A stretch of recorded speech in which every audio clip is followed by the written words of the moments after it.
Hello, everyone. My name is Kovia, and I'm a research assistant in the Addictions and Concurrent Disorders Research Group in the Faculty of Medicine at UBC.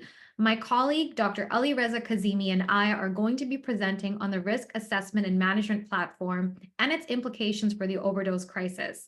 I'm going to begin by introducing Dr. Kazemi. Dr. Kazemi has been with the ACD lab since 2015 and is a physician and also has a PhD in medical informatics. Dr. Kazemi also has extensive knowledge and experience in software engineering and is involved in the development and implementation of RAMP, which is an e-mental health platform designed for people who use drugs and have comorbid mental health issues. We'll be answering questions at the end of the presentation, so please send your questions in the Zoom chat. I'm now going to hand it off to Dr. Kazemi to begin the presentation. Thank you, Kovia, and hello, everyone. Thank you very much for joining us in this meeting.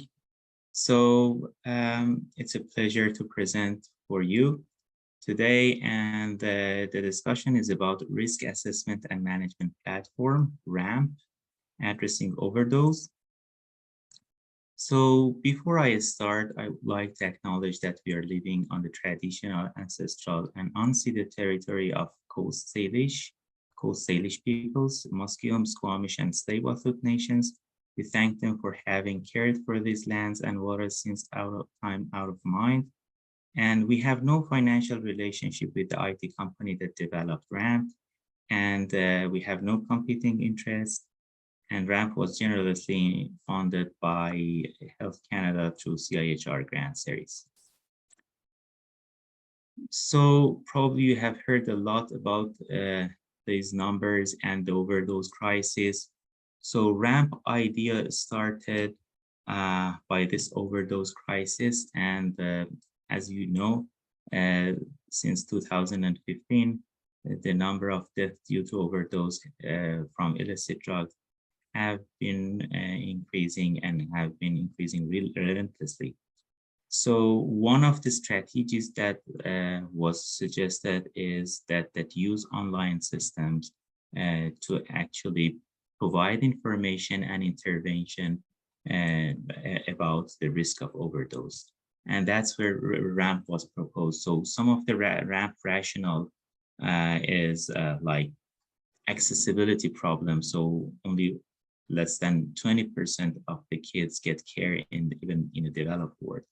And the mental health services are scarce, and even in the substance use area is even less. And the cost and the cost are majority of costs are paid out of pocket, and even over 80% of the funding is not related, is not directly going to the care, but the other areas. So the advantage of RAMP is that it's an integration easy system. It's a learning system. It's an open access system. And the aim of the system is to empower users to be in control of their risks. So the core elements and the core areas that we are working on it on the RAMP are informed decision-making, assessment, planning, and monitoring. So about the risk, you know that the core components are assessing, planning, and monitoring risk, and we are providing education and information to enable users to be in control of their risk. So the approach of the system, if I want to describe in short, is like that. Let's say we promote the platform, the user visits the platform, user is engaged with the platform, and then in some point of time, they decide to register. When they are registered, then the HRA or high risk assessment, which is an assessment tool that is designed to actually deal with the overdose and ask about the different aspects of the overdose risk and the substance use, will be proposed to the user. And then there is a decision support system behind the scene that offers education and information, namely a risk emulator and module, which I will explain later on. In addition to that, it will offer some goals and tasks, which the help tasks are kind of behavior management techniques, activities, behavioral therapies, symptom checks, and so on.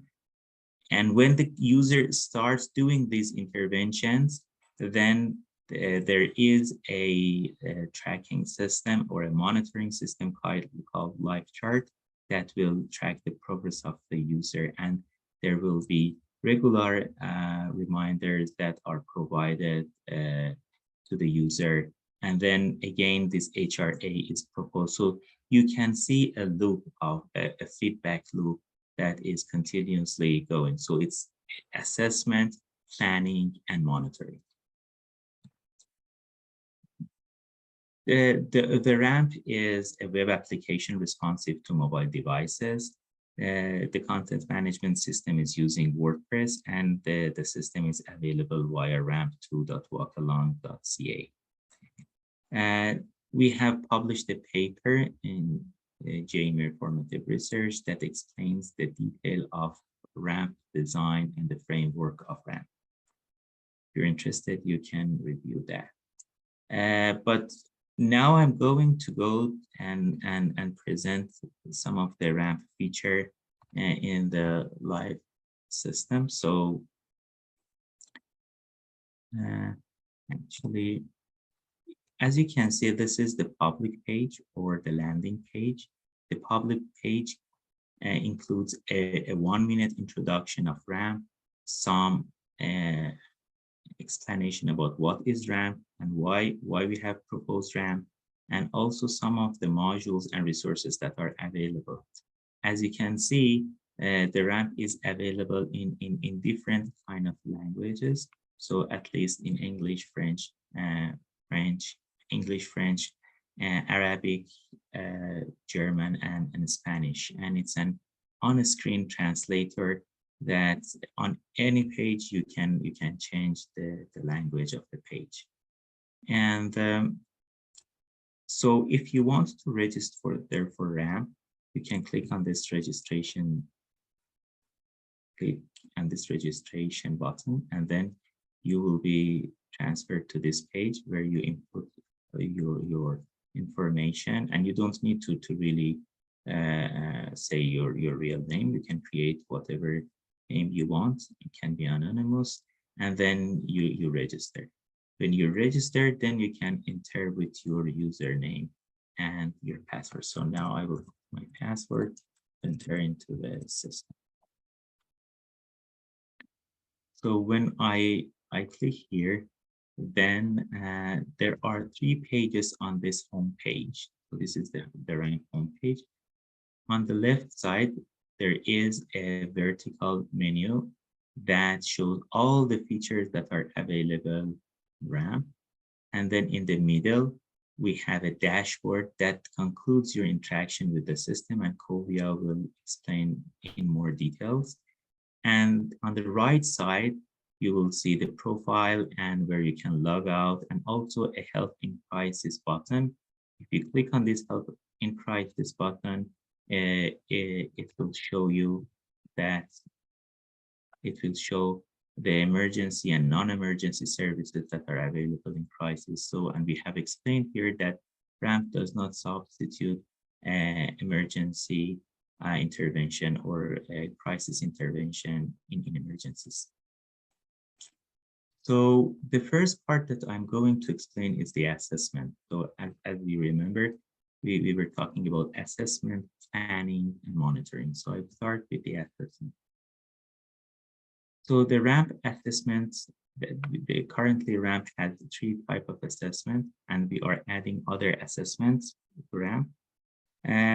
Among the 3 of them, GAT7 and PHQ-9 are standard assessments that are available here. GAT7 is for anxiety and PHQ is for depression. But the high-risk assessment, which I'm going to explain now, is a tool that has been developed by the team. Is a 29 question tool that is asking about the different risk area that the user might have, and based on that will provide a score. And these are the data and 3 points, and this is the scores. For example, here you usually do it every 2 weeks, but this is just for the demonstration that I showed, for example, I did it, for example, what I did is that I did it um, yesterday and today, and I can change also the time span here. And for example, here I can go and change it to March 18 to March 26, and then I can see my results there. So it is available. You can go to any time span and see and compare, even make it 3 weeks, 4 weeks, and change all the different time span and compare the results there. You can do assessment, you can edit your assessment result, and you can see your latest result and the explanation of that. So I will start with the assessment. Since I have done the assessment, I will redo the assessment. So I can answer these questions easily. And as I'm answering the question, you can see the risk score is increasing, for example, or and you can see that the score and the scores are not equal, so the weights are different. And some of the question, like this question number C, where it says have you experienced any symptom of mental illness? If I say yes, there are totally questions that I can answer, or if I say other, I can also specify what other mental health symptoms I am experiencing. And the same thing, so some of the questions are risk factors, some of the questions like this is a protective factor. For example, having children and living with them can reduce your risk score. So it goes like this up to the end, and I'm not going to do all the questions, but if you do all the questions, then the system will show this menu to you, which is about your risk. So it shows you actually what is your final score on a heat map, and then it shows that what does it mean. For example, if this is high, what does high risk mean? And it will also suggest you some modules, some more information and education, and also will suggest you, the system will suggest you the two most relevant goals that you will benefit from them. You can select other goals, you can plan your own goals, but this is the system's suggestion. And I will go with this risk emulator. The risk emulator is also a cool tool that is here. The individual can play actually with the results or change the result and see what's the actual share of each of these risk factors in the total score. And in this way, they can gain knowledge about the different risk factors and how important are those risk factors. And this is the same thing, as you can see. They can change any of the risk score and the risk question, the answers, and then they see the risk score again. However, this risk score, this emulator does not change the risk score, and the risk score will remain the same. If they want to change the risk score, then they have to actually go by them. Covia, is it showing properly, or the system? Yeah. Hello? Yeah. Okay, perfect. Okay, so the next thing that I'm going to show is actually the part that is about the group, the other assessments. So the two other assessments are GAD-7 and PHQ-9. So GAD-7 is an anxiety, is a standard anxiety assessment. I can redo that. So if I answer some, let's say, questions here, I can answer these standardized questions and then the total result, and I can send this here. And it shows my overall risk score here, as you can see here. And it's the same thing. But here you have the guideline for the scoring here, this next to here. And for example, if my score is a 7, I can see that what does it mean and what is the intervention that I have to do. This is the same thing for also for PHQ-9. And so these are the 3 assessments that are available. In addition to that, we have a part that is about the goal setting. So I'm going to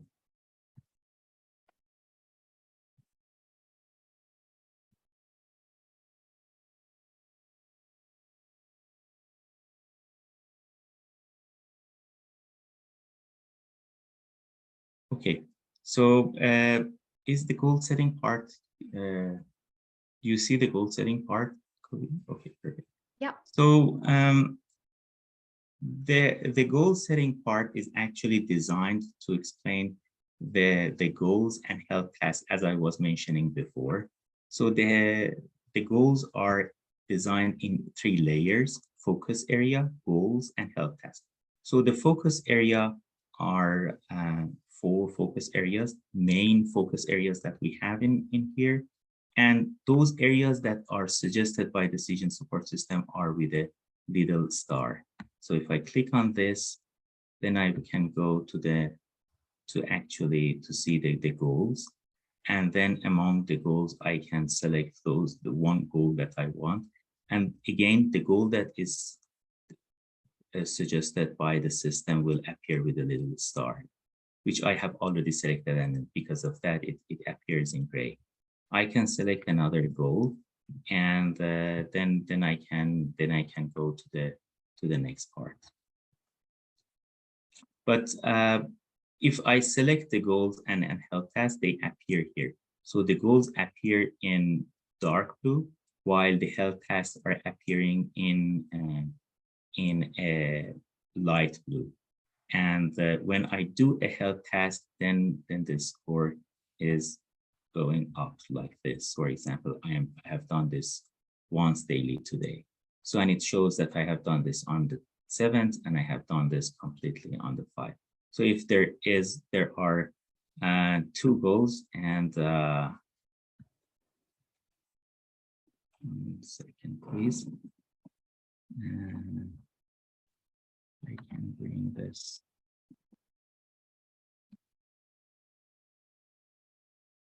Control and sorry for this.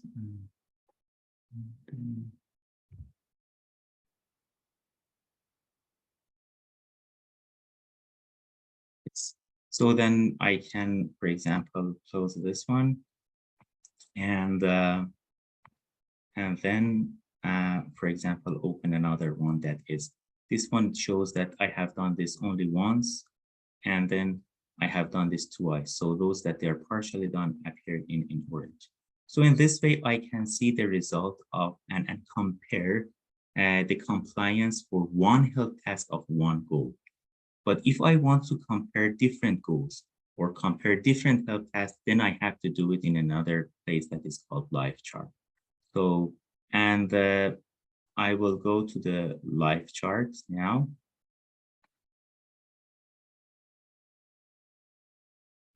So this is where I can compare different things together.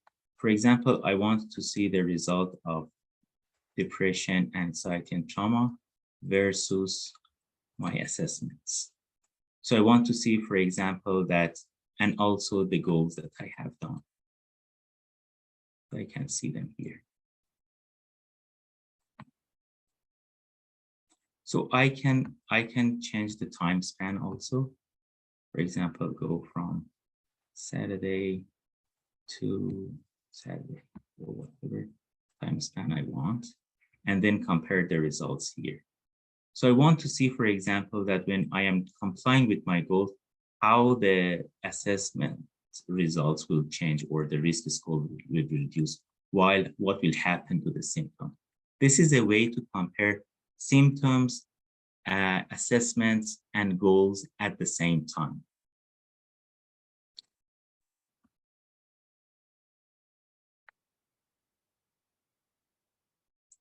I can also do the check each assessment separately, and I can also check the goals also separately.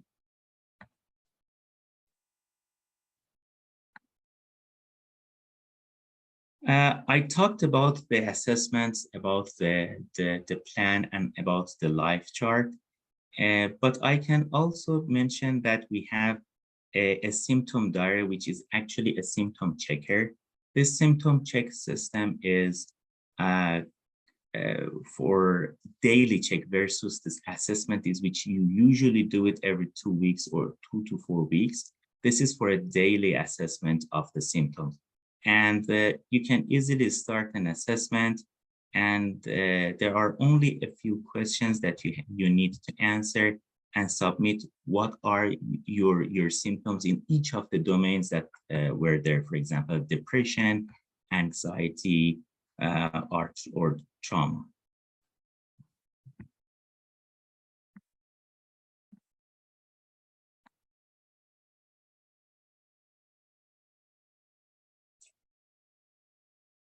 And as you can see, when I'm doing this, it shows my final score, and it shows what are the symptoms that I had today versus yesterday. So, and then I can compare my symptoms, what I have today, what I had yesterday. And there are different domains like depression, anxiety, trauma, withdrawal, sleep, and pain. And among these symptoms, symptom diaries, the pain is the one that is different, and it's using Harvard pain scale. And I can say which part, and then I can compare all those results in the life chart.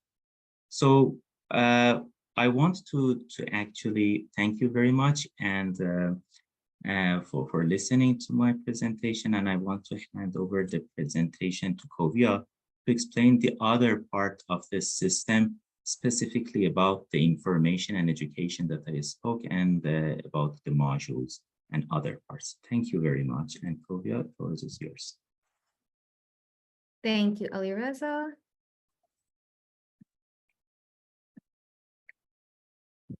Perfect. So I'm going to begin by talking about the modules on RAMP. Alireza, are you able to see my screen Yes. properly? Perfect.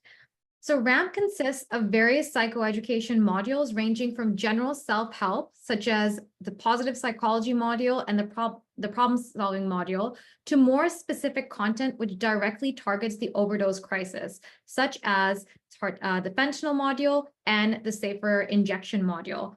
As an example, I'm going to give an overview of the key features on the fentanyl module. So each module consists of lessons, and the fentanyl module consists of 28 lessons, each of which you have to sequentially unlock before progressing to the next lesson. For example, I'm not able to access the what are the effects of fentanyl lesson over here before I complete the summary section over here. So the strike over here indicates completion of a lesson, whereas the blue in progress symbol over here indicates that this lesson is still in progress and is yet to be completed. The module also contains activities such as content review quizzes, as you can see over here.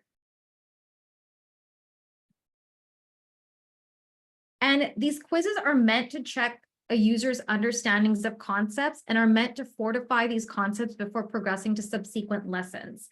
The modules also contain multimedia, such as videos. For example, we have this very engaging video over here. I won't be playing it right now, but it is about the fentanyl crisis. We also have photos, and we also have graphic art, as you can see on our introduction page. And all of this is meant to promote an interactive learning experience to boost overall website engagement. Now I'm going to give an overview of some of the other sections on RAMP, and I'm going to begin with the journal subsection. As you can see, users can create 4 types of different journal entries. So I'm going to begin by talking about the symptom journal. The symptom journal enables the user to log day-to-day symptoms and thoughts associated, so thoughts and feelings associated with symptoms. So for example, it asks questions such as, What are some, have you noticed any new symptoms? What are some reasons that your symptoms might have changed? And are you concerned about specific symptoms? And all this is meant to assist the user in symptom management. The next section or the next journal that I'm going to go over is the reflection journal. And in the reflection journal over here, users can log pivotal and memorable moments and experiences of the week, or any kind of experience that they really want to introspect on.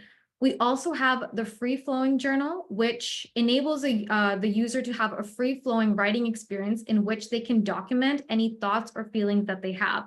And lastly, there is a pain reflection journal. And in this specific journal, the user can document their experience with chronic pain, which is a common comorbidity with opioid use disorder. So for example, where is your pain located? What caused the pain? The start time of when the pain started, the end time, triggers for the pain, and medications that alleviate the pain. And all of these questions and these features are meant to help in documenting, identifying, and tracking triggers of chronic pain, which is quite correlated with opioid use disorders. The next section that I will be going over is the achievement section, as you can see over here. So in the achievement section, you can earn badges for engaging in particular behaviors and meeting goals. So for example, the seasoned journalist badge over here is for journaling continuously. The Pathfinder badge over here is for engaging in certain health tasks. And the Adventurer badge over here is for meeting particular goals. So giving badges to the user is meant to reinforce behavior and also boost site engagement. And as you can see, there are also unearned achievements over here. So there is plenty of room for growth for the user. So they don't get bored of just obtaining a few badges. There's plenty to achieve. The next section I will be going over is the resource map. Okay, I'm just going to zoom in a bit over here. So the resource map populates diverse mental health resource centers in the Greater Vancouver region, ranging from children and youth to older adult mental health. And I'm just going to show you how the map works by looking at the filters. So I'm just going to deselect everything. So as you can select different filters depending on the specific service that you're looking for. For example, if you're looking for youth services, it shows that over here, as you can see. If I want to look at hospitals, it will indicate that by a different symbol. And if I want to look at, for example, victim support services, it will also indicate that with a different symbol. And because these are quite distinguishable, it's easy for the user to discern which service is which, making it easier to like navigate with the map. This feature, so the resource map, can also be used on the phone with Google Maps to show the resource closest to your location. Now, the last subsection that I'll be going over is the art with meaning section. On this page, RAMP users can engage in art therapy and view community art posts and share their own art pieces. So these are some of the art pieces over here. Now, art therapy is a type of person-centered clinical approach which promotes artistic self-expression that encapsulate emotional, spiritual, and social needs. For some people, this may be more effective. So art therapy may actually be more effective than verbal self-expression. And because of this, we wanted to integrate this therapeutic component into RAMP to promote a holistic healing experiences. As you can see on the right, we have different categories for emotions and feelings. So, and we have artwork that populates depending on which category that you click. So for example, you click on the anxiety tab, shows these art pieces over here. So you can engage with the art piece by liking it. As you can see, this one has a few likes, and then, or adding it to your favorites. As you can see, I've added this to my favorites as I particularly like this piece, or even writing a reflection via a comment, as you can see over here.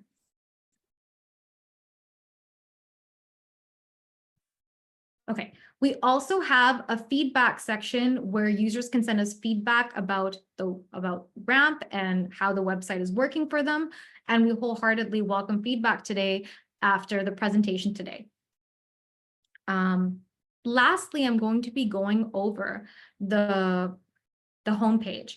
So just before wrapping up, I want to point out that the RAMP homepage stores user interactions with the platform. So we can observe that the homepage tracks progress on RAMP. So it displays the scores for the assessment. So you can see the scores for the high-risk assessment, 37, PHQ-9, 18, and the GAD-7-7. It also shows your completion status for the different modules. So for example, positive psychology is 22% complete, substitution treatment 69%, and the fentanyl module 14%. And this essentially highlights areas of growth and domain that's already achieved. By highlighting the areas that we've already achieved and the areas of growth, it boosts site engagement for the user. All right. Okay, so thank you for listening to the presentation, and we'll now be addressing questions in the Zoom chat.